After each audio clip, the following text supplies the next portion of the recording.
Hey guys, this is a quick video on the unboxing and maybe a quick overview on the Korg SQ1. Quick look at the box, standard Korg box with nice decals and everything on there. But who cares about the box? Let's get it open. And no sticky tape or cellophane. Manual, meh. Packing, meh. Okay. Pull this bit out.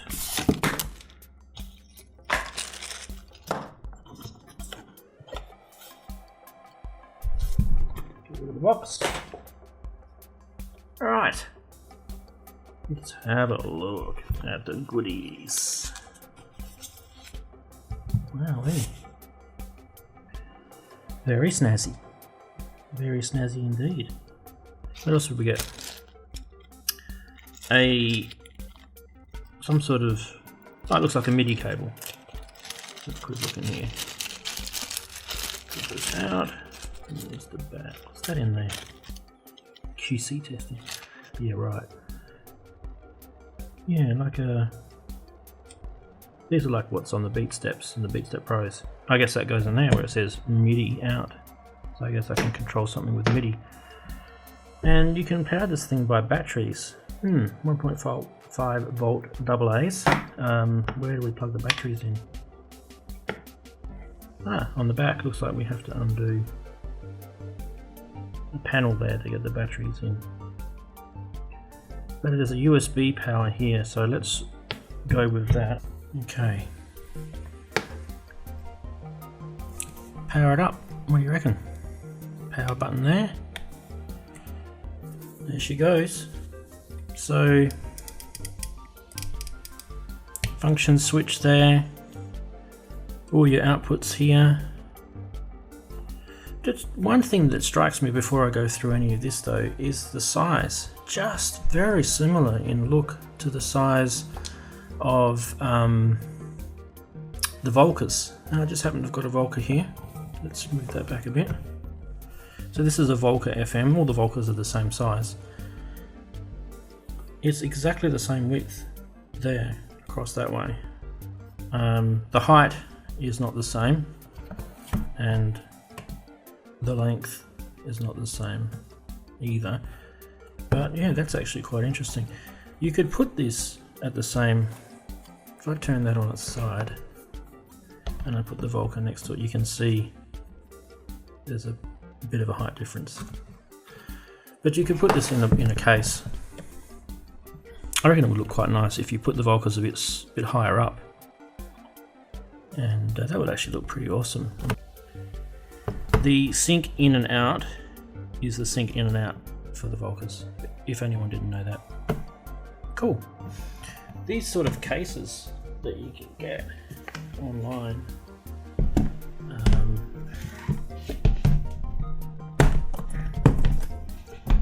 these sort of cases where you've got see how you've got the breakable foam, this stuff, you just pull it apart and you put your gear in to wherever you want the foam, pull it all apart, and let's just turn that off for a sec. I mean, even this case is pretty tiny, but you could get, look at that. A Volca FM SQ1 gig bag. How cool would that be? Anyway, these cases, they're dirt cheap. I think this one cost me like 20 bucks.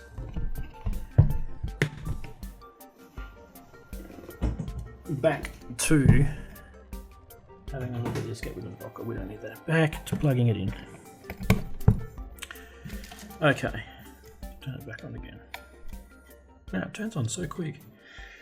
Right. These functions here, you've got like a zigzag, and this one is kind of like a Z, and two left and right, up and down, whatever you want to call it. looking on the sequencer here, I don't know this back.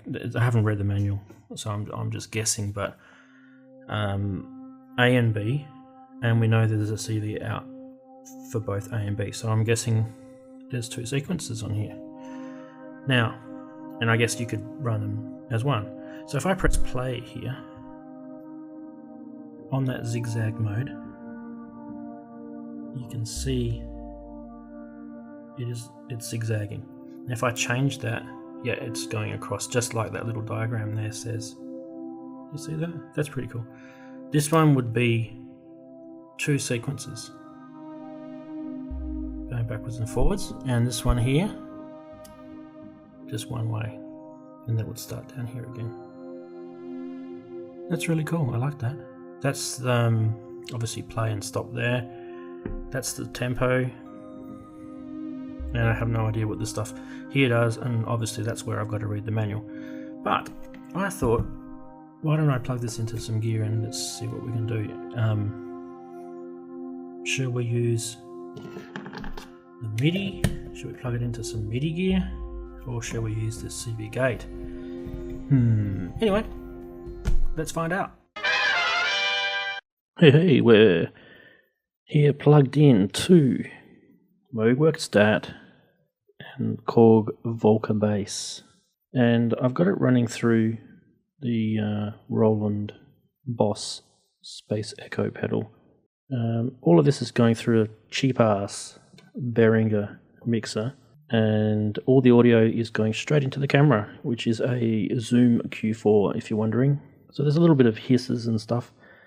I'll stop talking. There'll be notes on the screen now on how to connect it up. Let's give it a whirl.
yeah guys, thanks for watching the video. Just wanted to let you know a quick thing about my channel. It's a synth and electronics type tech channel. It's not sponsored by anyone. I do it all off my own bat. All the gear that you see on here is owned by me. Hopefully you guys enjoy it. Please do subscribe. As you know, it's not a commercial thing that I'm doing here. I'm just doing it in my part-time. It's a bit of fun, and I do hope you enjoy it. So hope to see you soon.